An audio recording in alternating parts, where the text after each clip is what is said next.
Today, I am answering your Steelers questions on the Steelers Talk Live show. And if you're watching this and it's not Wednesday, that means you missed the live show, but that's okay because we still got Steelers questions and they're coming your way. Before we get into the questions today, do me a favor, join the most interactive Steelers YouTube community here on the platform by subscribing to the channel. If you want to get your Steelers questions and have your voice heard on the Pittsburgh Steelers, this is the place for you. So click that subscribe button for me right now. And we'll start off this week's mailbag with a DJKs question, who says, who will be the number one wide receiver on the Steelers this year? I think that it's going to be tough. I think it's going to be George Pickens because the things that I'm seeing from him are absolutely fantastic. The catches, the ability to go on that dig route and get big chunk plays that way.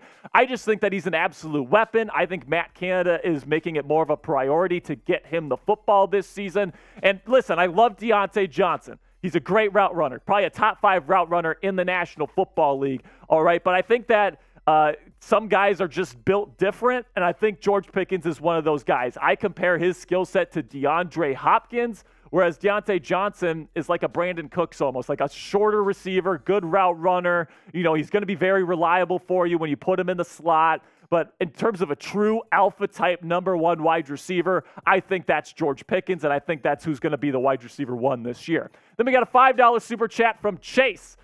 First-time super chatter, actually. And he says, if DJ doesn't have a 1,000-yard season this year, do you think the Steelers will move on from him next offseason? I don't think so. I think that they really like Diontae Johnson, but I think some of that production, some of those yards are going to go in George Pickens' direction. They're going to go in Pat Freiermuth's direction, right? So even if he doesn't get to 1,000 yards this year, I think that he's still going to be a very productive player that gets open a ton, and he's going to be one of the best number 2 receivers in the league if George Pickens does, in fact, take that second-year leap. So I really think they like Diontae, so unless he has a really bad season this year, I don't see them parting ways with him whatsoever. Then we got a $10 super chat from Alexander Watson, who says, do you believe that we will have more mid and deep throws than we did last year? I freaking hope so, Alex. I really hope so, man. Last year was a lot of short passes towards the outside, lots of curl routes, lots of comeback routes, lots of out routes, and there just wasn't a whole lot of opportunity for guys to catch the ball and run after the catch. That's been a big focus for the Steelers in the passing game this offseason, according to Matt Canada, Mike Tomlin, and that Steelers offensive coaching staff. So I'm excited to see what's happening. I'm liking what I'm seeing out of Steelers practice over the last couple of days, especially from George Pickens. And if you got a weapon like George Pickens that can really kill you deep, intermediate, and short the way that he can do, I say get him the football as much as freaking possible. And if there's not more mid and deep throws this year, Alex, Matt Canada absolutely needs to get fired. Then we got a question from Rudolph's Burner, and he says, hear me out. Trade Najee and a third for Jonathan Taylor. Wow. I don't think so, man. I don't think so. I think that the problem with this, Rudolph's Burner, is when you trade for Jonathan Taylor, you're going to have to give him a big extension, like highest in the NFL type of extension.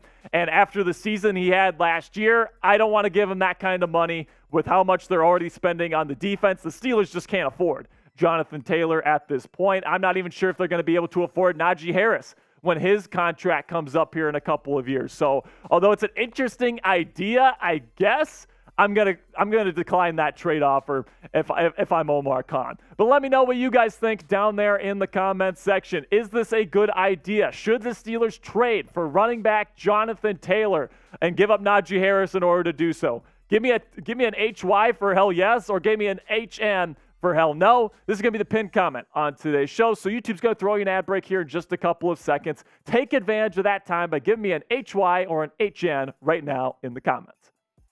Got another question here from Micro S Supreme, I'm going to say. Who do you think will start week 1, Dan Moore or Broderick Jones?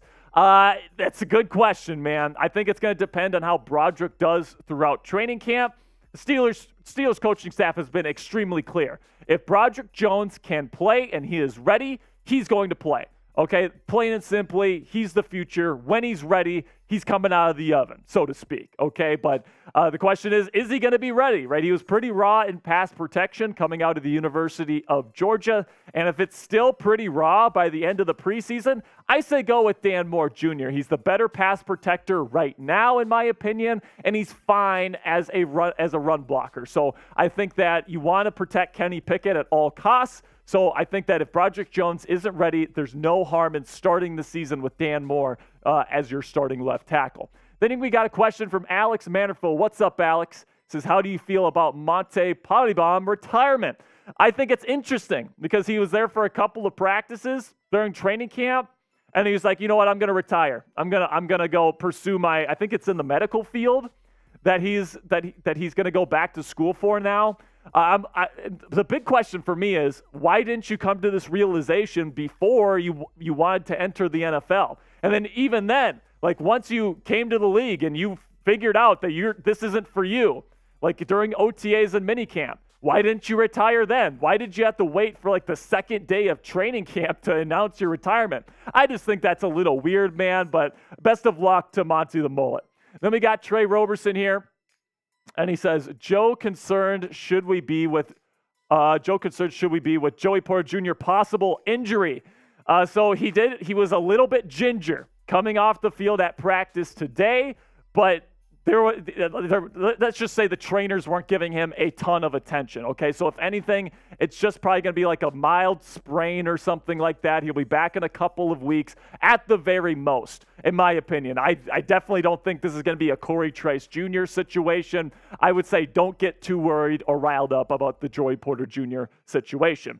Then there's a question from I Miss Le'Veon here. He says, has your confidence level in Matt Canada increased or decreased during training camp? So it's weird because it's a day-by-day thing for me with Matt Canada. Like there's some days like today where you go 1 for 7 in the red zone and it looks terrible. And then there's days like yesterday where you're scoring touchdown after touchdown in the red zone period and everything's looking fantastic.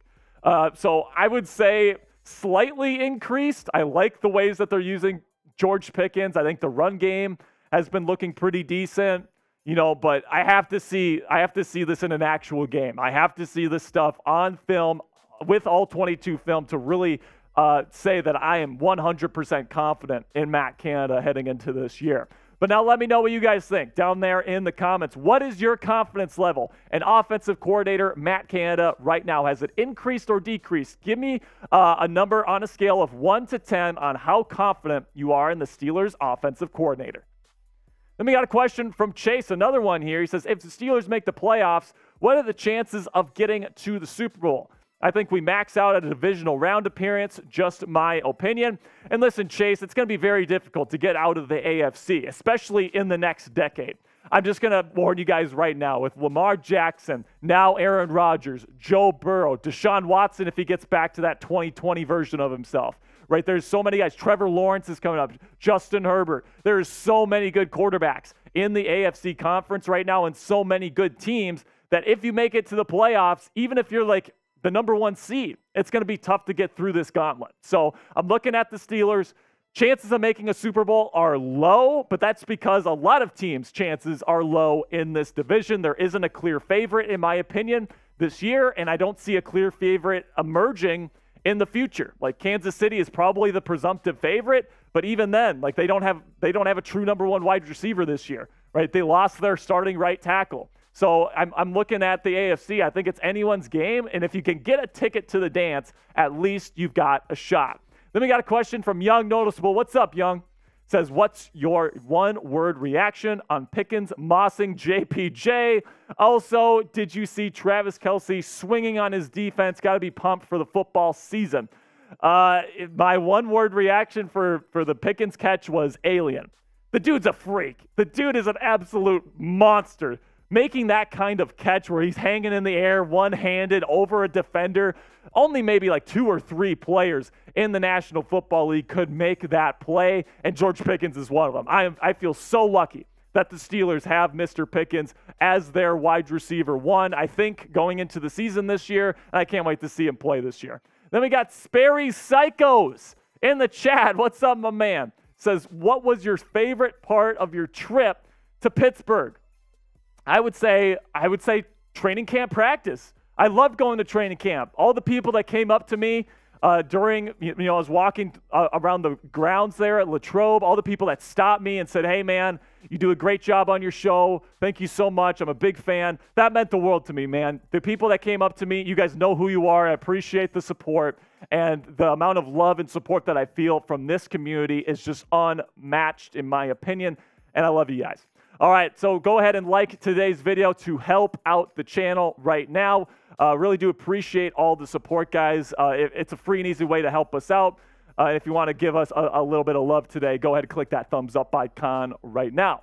Then we got a question from Noah Hood, who says, who will be the starting linebackers? So I think it's going to work out this way, depending on how things go in training camp practice. But my best guess right now is that Cole Holcomb is going to be your true every down starter. He's going to play all the time.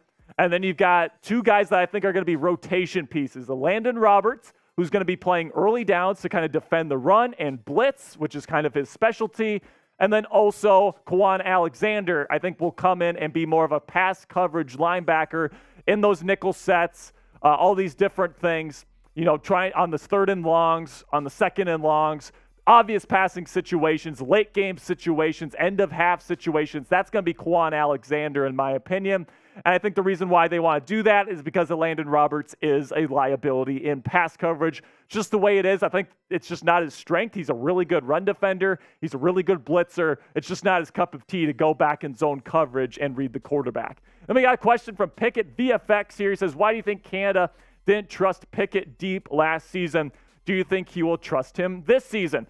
Now, if George Pickens and Matt Canada and Kenny Pickett and all these people that have been talking to the media aren't bullshitting here, it's looking like they're going to be throwing the ball deep a lot more this season. And I say good. You've got one of the best, if not the best 50-50 ball receiver in the league right now in George Pickens. You have to take advantage of that. You got a guy in Calvin Austin III who is an absolute burner. You got to take advantage of that. And I think that Pickett, although he doesn't have the strongest arm in the world, he's got a very good deep ball, right? He puts nice touch on there. We've seen that in the clips on Twitter throughout this training camp so far. The kid can play, all right? The kid can play, and I think that Matt Canada is finally ready to say, go out there and make stuff happen for us, and I'm excited to see what's going to happen. That's going to be it for today's show, guys. Really do appreciate all the support. Make sure you click that subscribe button for more interactive mailbags, Steelers news and rumors coverage throughout training camp, throughout the preseason, leading up to that Week 1 matchup versus the San Francisco 49ers. Steelers Talk is your home for Steelers coverage.